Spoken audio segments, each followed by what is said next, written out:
त्याचं नाव घेत असताना आता त्याला पूर्ण घाम फुटलाय आणि फोडणारा आपला हा राजा. या राजासाठी आपल्याला शांत बसायचंय. पूर्ण घाम कुठेही बसण्याच्या लायकीत काही दिवसांनी जर तो राहणार नसेल तर त्याचं नाव घेऊन आपल्या जिभेला अपवित्र करण्यापेक्षा आपण आपल्या राजाचा जय जयकार करावा. श्री मनोज दादा जरांगे पाटील आप आगे बढ़ो. श्री मनोज दादा जरांगे पाटील आप आगे बढ़ो.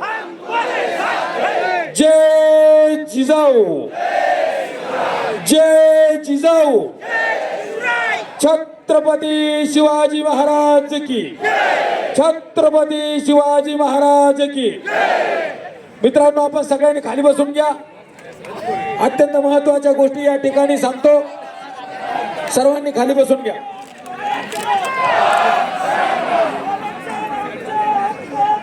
व्यासपीठावरील सगळ्यांनी खाली यावं. वरती सगळ्यांनाच येण्याची इच्छा होईल अशा वेळी आपण सगळ्यांना सांगणं योग्य वाटणार नाही.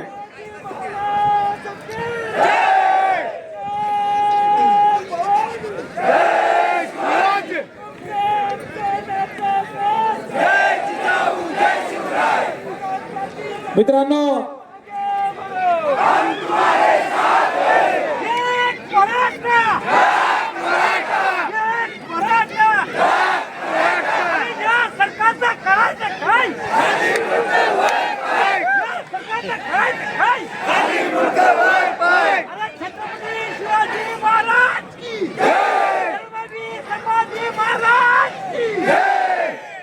वा, प्रचंड उत्साह.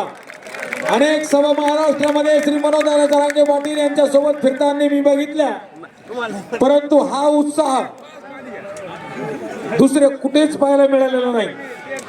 आपल्या सगळ्यांसाठी एकदा जोरदार टाळ्या होऊन द्या. आता अवघ्या 10 मिनिटांमध्ये श्री मनोज दादा जरांगे पाटील या ठिकाणी पोहोचतील. मी खरं सांगू का, 1 मिनिट ऐकून घ्या. सगळेजण शांत बसा. सगळ्यात जास्त राग जर कुणाचा येत असेल सभा असताना तर आमच्यासारखी जी सूचना देतात 10 मिनिटात येणार आहे, 5 मिनिटात येणार आहे, त्या लोकांचा फार राग येतो. खरं की खोटं? खरं आहे की नाही? पण तरीही मी सूचना देणार, कारण आज तुम्ही अडकलेला. कारण आज तुम्ही त्या संघर्ष योद्ध्याच्या पाठीमागा उभे राहण्यासाठी आला आहात की ज्या संघर्ष योद्ध्याने परिवाराला 6 महिन्यापासून बाजूला ठेवून समाजालाच परिवार मानून मराठा आरक्षणाच्या संदर्भामध्ये अत्यंत टोकाची भूमिका घेत मी मेलो तरी चालेल पण माझ्या समाजाला आरक्षण मिळवून देणार. सोपी गोष्ट नाही मित्रांनो. 2 दिवस तर सोडा, परंतु आपण या ठिकाणी 1 तासापासून 2 तासापासून बसलेला आहात तरी आपल्याला घराची ओढ लागलेली आहे. 28-29 दिवस सलग उपोषण केलं. त्याचबरोबर गेल्या 6 महिन्यापासून अंतरवाली सराटी येते या मराठा समाजासाठी आपल्या स्वतःच्या जीवाची लाई होत असताना तुम्हाला आम्हाला आरक्षण मिळावं म्हणून ज्या संघर्ष योद्ध्याने कुठल्याही समाजाशी गद्दारी न करता प्रामाणिकपणे इमानदारीने या सरकारला घाम फोडण्याचं काम केलं, मग त्या योद्ध्याची वाट पाहण्याची गरज पडली तरी आम्ही वाट पाहू ही भूमिका जर आपण घेतली तर विरोधकांच्या पोटात या तुमच्या भूमिकेमुळे पोटसू उठणार आहे. म्हणून आता मागे हटायचं नाही. मनोज दादा जरांगे पाटील यांचा इतिहास तुम्हा सगळ्याला माहिती असेल. आम्ही ज्या वेळेस त्यांच्या सोबत गाडीमध्ये असतो अगदी पोट दुमटून त्या ठिकाणी सीटवरती पडून असतात. अशा पद्धतीने शरीर साथ देत नसताना देखील लढणं किती कठीण आहे. सगळी टीम या ठिकाणी आलेली आहे. मी सांगताना तुम्हाला कुठल्याही पद्धतीचा भावनिक करून सांगत नाही, परंतु सगळी टीम या ठिकाणी साक्षीदार आहे की सगळी टीम त्यांचे हाल पाहून ढसाढसा रडते, उपोषण करू नका म्हणून गयावया करते. परंतु आता माझा मराठा समाज एक झालाय. छत्रपती शिवरायाच्या नंतर जर मराठा समाजाने कुणावर विश्वास टाकला असेल तर तो आपल्या या राजावरती. आणि हा विश्वास सार्थ करण्यासाठी देखील समाज असाच मित्रांनो कुणावर विश्वास टाकत नाही.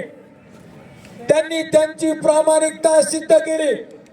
कानात बोलायचं नाही, कुठल्याही रूम मध्ये जाऊन कुजबूज करायची नाही, असा संदेश या ठिकाणी या सरकारला देऊन या पृथ्वी तलावरती इमानदार व्यक्ती देखील आहेत हे सिद्ध करून तुमच्या माझ्यासाठी समाजाच्या प्रत्येक लेकरांसाठी लढण्याचं काम या आपल्या राजाने केलं.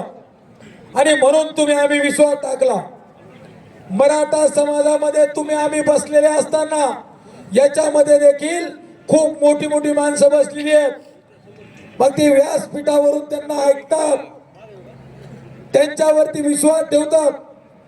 याचं कारण फक्त एकच आहे की समाजाशी गद्दारी कदापि न करता या समाजासाठी प्राण त्यागले तरी चालतील, परंतु आता आरक्षण भेटलं पाहिजे यासाठीची जिद्द तुम्ही आम्ही पाहतो आहोत.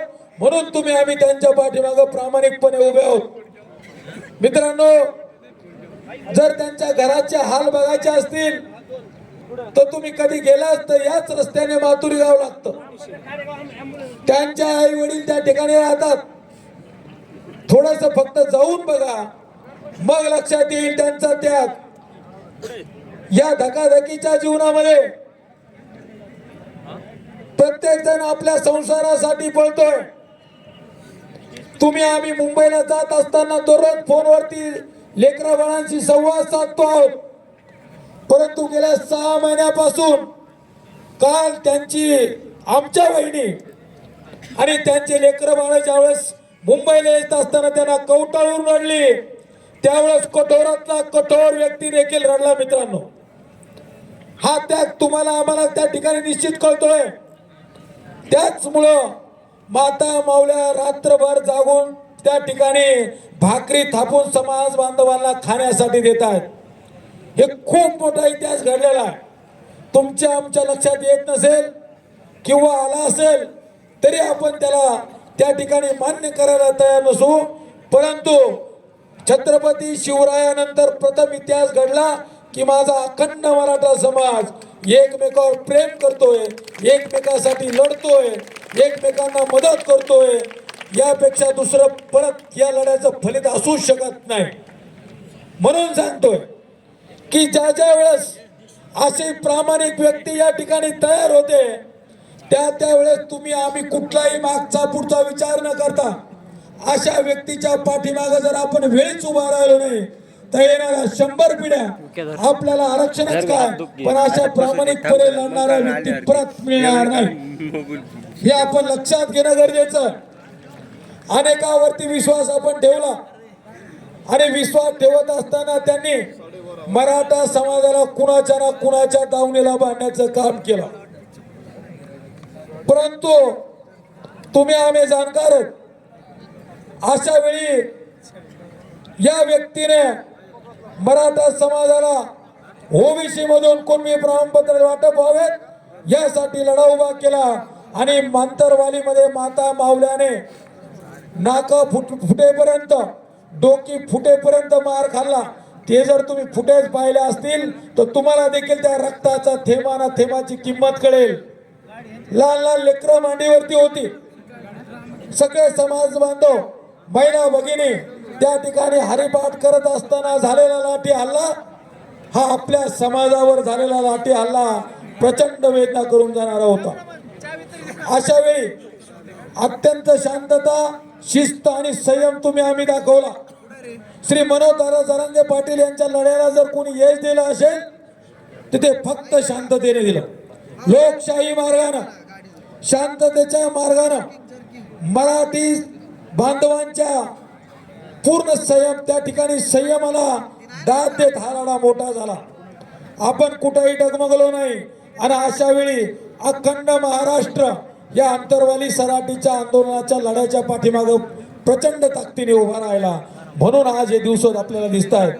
आणि आता येणारा काळ एक गाव आणि दोन तुकडे करण्याचा आलेला आहे.